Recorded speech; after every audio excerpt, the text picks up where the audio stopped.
大家好啊，我是戴红。今天咱接着来讲英雄联盟里的英雄原型哈。上一期咱讲了一些原型比较一目了然的英雄，比如老牛、胡狼、内瑟斯等等。今天呢，咱们来对那些制作理念比较抽象、创作里程比较曲折、最终形象比较杂糅的英雄们来做一个刨根问底儿的研究。首先是新一代虚空女皇贝尔维斯的形象，貌似比雷克赛更加御姐一些，特别是早期的设计稿，是十分美丽呀。后来呢，设计团队希望设计出一个能从怪异身躯中探出人类头颅的这么一个形象，于是最终把大杯设计成了人类隐藏在一个虚空生物中的恐怖姿态。大杯的虚空生物形态采用了类似魔鬼鱼的形象，魔鬼鱼一般指的是粪形目中的各种长着长尾巴的大扁鱼，其中最壮观的一类，正是我们常说的蝠粪。明星成员双吻浅口蝠粪主要分布于热带海域，偶尔会见于暖温带海域，其体长可达9米，宽度可达8米，体重达1.8吨，游动的时候会缓慢的上下拍打巨大的三角形鱼鳍，有时候还会跃出水面，简直像一艘海洋中的宇宙飞船。在头部前方，嘴的两边各长有一块头鳍，很奇特哈，仿佛是一对智能触手。游动的时候会将水流引入其嘴中，从而大快朵颐。游戏里大杯 A 人的那个动作，属于对蝠粪恰饭动作一定程度的夸张化。而老一代虚空女王虚空遁地兽雷克赛，她的形象看似深受经典怪兽电影的影响，尤其是1990年上映的异形魔怪中的地底生物格雷伯德，同样是善于挖洞、身体分解的恐怖怪物。然而根据设计师的博客，我们得知雷克赛在最初的设定中是一种陆地鲨鱼，一种能够潜伏在敌人脚下的野兽般的掠食者，听起来很像初代奥特曼里的古维拉哈。可能是为了增加怪物元素，所以最后把雷克赛的脸设计的有点像铁血战士。迷失之牙纳尔，从外观方面来看，小纳尔的样子略有点像嘎啦嘎啦，一双尖尖的大耳朵很像北极狐和耳廓狐。然而在其创作者日记中提到，小纳尔的灵感不是来自动物，而是一部上世纪的美国恐怖喜剧电影《小精灵》里的一个角色。在怒气值拉满之后，纳尔会变成一个巨兽的形象，这个设定可能参考了漫威旗下的绿巨人这一角色。而变身之后的大纳尔形象，在设计的时候，创作者考虑了很多动物，比如恐龙、犀牛、狮子等等。最后还是决定制作成现在看到的这个类似大猩猩的形象。在英雄联盟的早年开发期间，设计师们曾经想要创作一位能够召唤暴雨、漩涡的水系法师。这位长相酷似水元素的角色曾经被称作水魂。然而由于这些技能貌似需要使用过多的粒子特效，不太好制作，于是水魂弃了。几年之后，科技进步了，英雄联盟的团队也有了更高的产能，于是根据水魂的启发，一名操作流沙的法师赛斯诞生了。这名来自舒瑞玛、技能和我爱罗十分相似的流沙法师，虽然已经被设计的有头有脸了，然而由于粒子特效太多，使得当时很多玩家的电脑会卡顿，于是赛斯也弃了。终于设计团队开始了路径依赖，回头从大家津津乐道的古埃及神话中寻求灵感。于是沙漠皇帝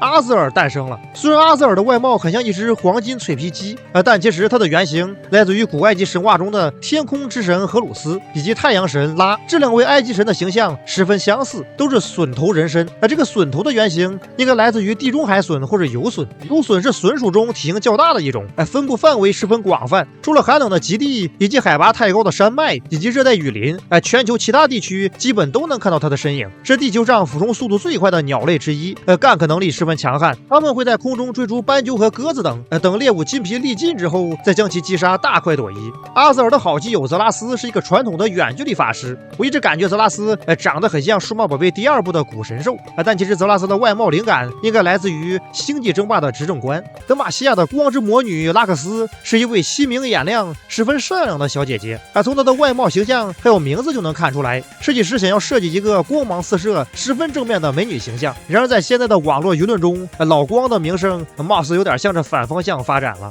其设计灵感有很大一部分可能来自于东方 Project 里的经典角色魔法少女物语魔丽莎，比如说魔丽莎的恋符简直是加强版的拉克斯大招当然二者的光线技能可能都来自于七龙珠。拉克斯绝技终极闪光这个名字可能来源于贝吉塔的绝招。和拉克斯相对的是笨蛋美人撸啊撸版本的华妃、鬼术妖姬勒弗兰、神秘恐怖的黑色玫瑰首领、善于欺诈不老不死的永恒女巫勒弗兰。虽然其设计灵感应该来自于那些童话故事里的经典老巫婆，但在游戏背景故事里却没做成功过啥坏事貌似那些老巫婆也是如此哈。褪色玫瑰所在的诺克萨斯是一个领土很广阔、实力也很强大的国家，基本上和艾国尼亚、德玛西亚属于是三足鼎立。像比尔吉沃特、祖安、皮尔特沃夫这几个国家，合起来还行，分开来看，体量还是太小，和纳萨比差点意思。即将结束的 S15正好是以诺克萨斯为主题，咱接下来讲一讲几位诺克萨斯的英雄哈。在背景故事里，最早的时候，诺克萨斯现在所属的这片土地是一片荒芜啊，居住的人口很少，因为那片耕耘很困难，所以基本只能打野为生。让一批残暴的野蛮人部落联合迁徙而来，占领了一座古城，建成了现在的诺克萨斯帝国的中心。当时的诺克萨斯还比较弱，跟旁边的瓦洛兰顶流艾欧尼亚是完全比不了啊，几乎是面临着来自各个地方的威胁。于是诺克萨斯人和周围的一切敌人激烈交锋，视死如归，最终让诺克萨斯的版图连年扩张，变得异常巨大。猩红收割者弗拉基米尔如幽灵一般漂浮在瓦洛兰大陆，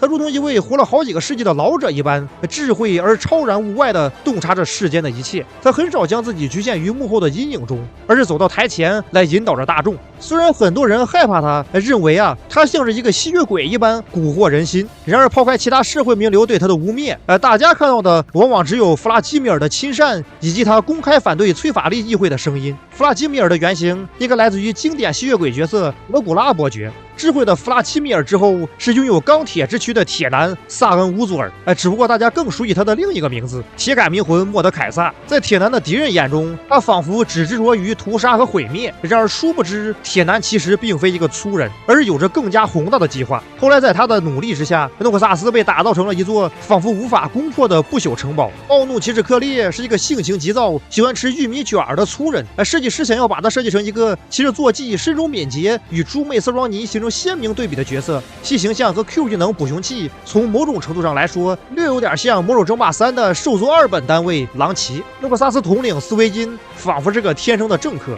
除了喜欢穿美丽衣着和刷成就之外，在他领导之下，诺克萨斯起码看上去还算是强盛。其设计理念是死亡法师，游戏里他的身边经常有着一群长着6个红色眼睛的渡鸦。渡鸦是一种分布范围很广泛，北美洲、南美洲、欧洲、亚洲以及北非都能见到的雀形目鸟类，体长约65厘米，适应能力很强悍，与人类共存的时间超过了1000年，食性很广泛哈。腐肉、昆虫、谷物、浆果、小动物，他都吃。亡灵战神塞恩，头长得像个地球仪，确实亡灵，确实战神呐。我最喜欢的英雄联盟台词就是塞恩的那句“战斗